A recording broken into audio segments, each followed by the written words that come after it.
Halo, Assalamualaikum warahmatullahi wabarakatuh. Selamat datang di MetaMask Ecosystem Web 3.0 Socialfy bersama saya Bakri.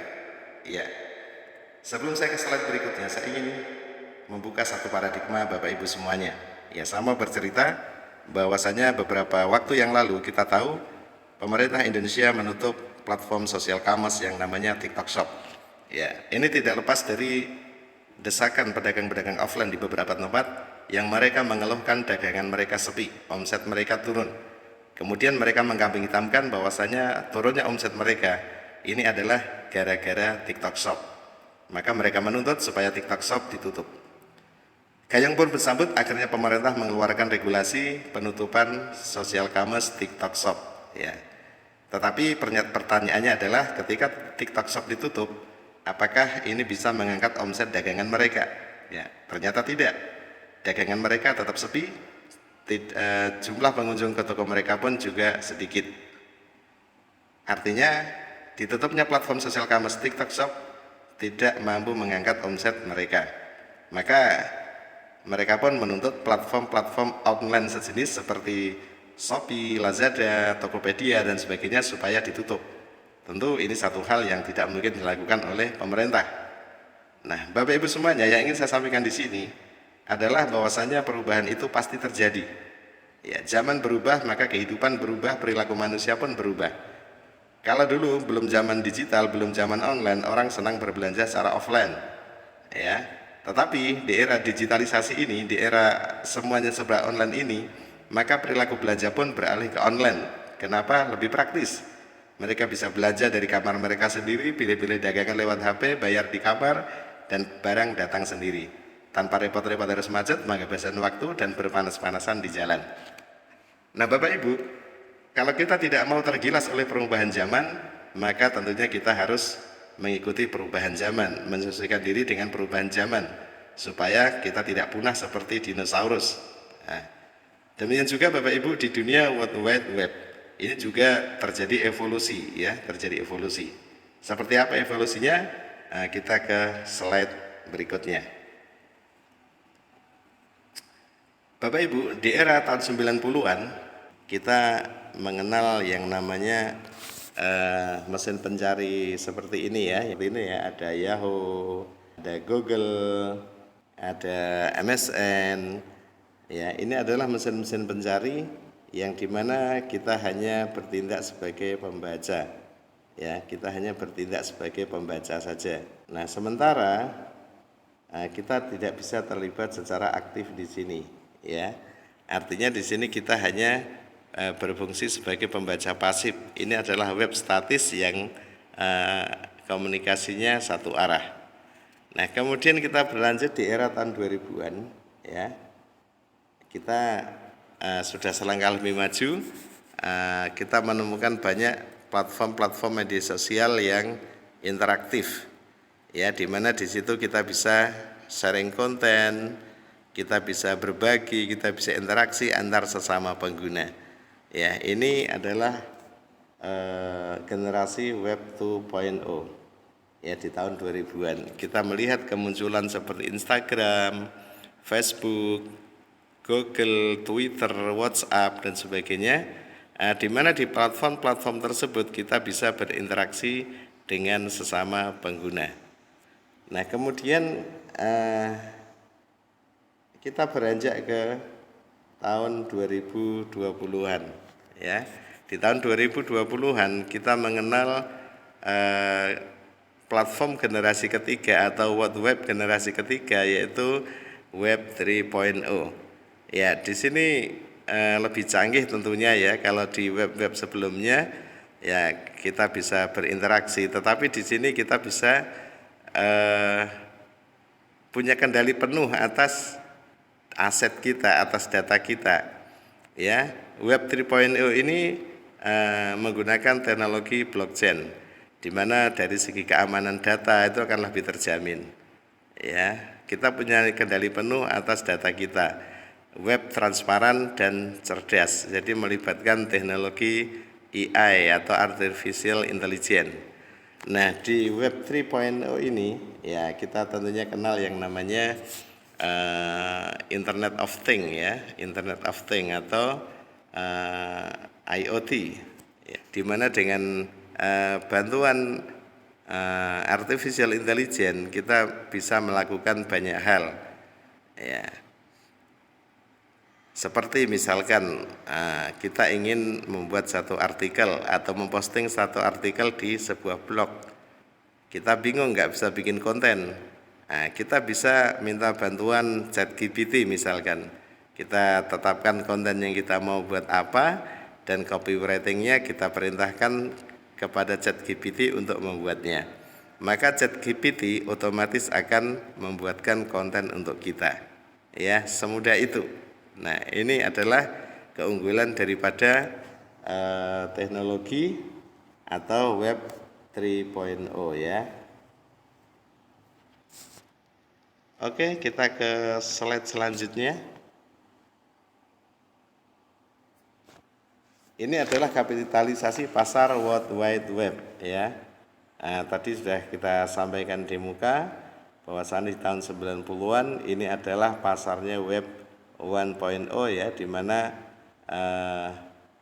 konten situs web itu dikendalikan oleh pemilik situs ya. Kita hanya bertindak sebagai pembaca pasif begitu ya. Jadi ini bisa dikatakan adalah web baca. Kemudian di tahun 2000-an muncul web 2.0. Di sini kita bisa menghasilkan ya, kemudian kita bisa sharing konten, kita bisa interaksi, berbagi pengalaman lewat blog, forum dan sebagainya. Jadi ini adalah web interaktif berbasis komunitas. Nah, kemudian saat ini kita sudah memasuki web 3.0, di mana pengguna dapat memiliki dan mengelola data sendiri, desentralisasi, transparan, dan kabar gembiranya MetaMask adalah mewakili ekosistem masa depan dari web 3.0 ini. Oke, lanjut ke slide selanjutnya. Mengapa web 3.0 sangat penting? Ya, pertama, pengendalian atas data pribadi. Ya, pengguna memiliki kendali atas data pribadi dan akses ke online. Kemudian rahasia dan keamanan, lebih sulit bagi hacker untuk memanipulasi atau mengeksploitasi informasi pengguna karena bersifat desentralisasi tadi ya. Kemudian penyimpanan data terdistribusi. Jadi kalau web 2.0 penyimpanan data terpusat pada pemilik server, tetapi pada web 3.0 penyimpanan data terdistribusi ya. Jadi data disimpan dalam berbagai nodes yang sulit untuk dicuri. Kemudian desentralisasi ya. Dibangun di atas jaringan terdesentralisasi, tidak dapat dikendalikan oleh entitas tertentu, aman dan tidak rentan terhadap sensor. Kemudian transparansi, dibangun di atas platform terbuka dan transparan, pengguna dapat memantau penggunaan data. Kemudian keamanan privasi yang tinggi. Kemudian intelijensi ya, menggunakan artificial intelligence untuk memproses informasi dan lebih personalisasi dan efisien. Oke, ke next slide selanjutnya. Nah, ini adalah generasi selanjutnya dari World Wide Web ya. Jadi kalau di web 2 ini adalah web interaktif, maka muncul platform-platform media sosial ya. Kita lihat di sini seperti TikTok ya kan, seperti Telegram, WhatsApp, MiChat ya kan. Nah, ini MetaMask mengeluarkan yang namanya MiChat ya. Mengeluarkan yang namanya MiChat atau MetaChat, MetaChat. Jadi MetaChat ini adalah sebuah platform seperti WhatsApp yang berbasis media sosial Web3.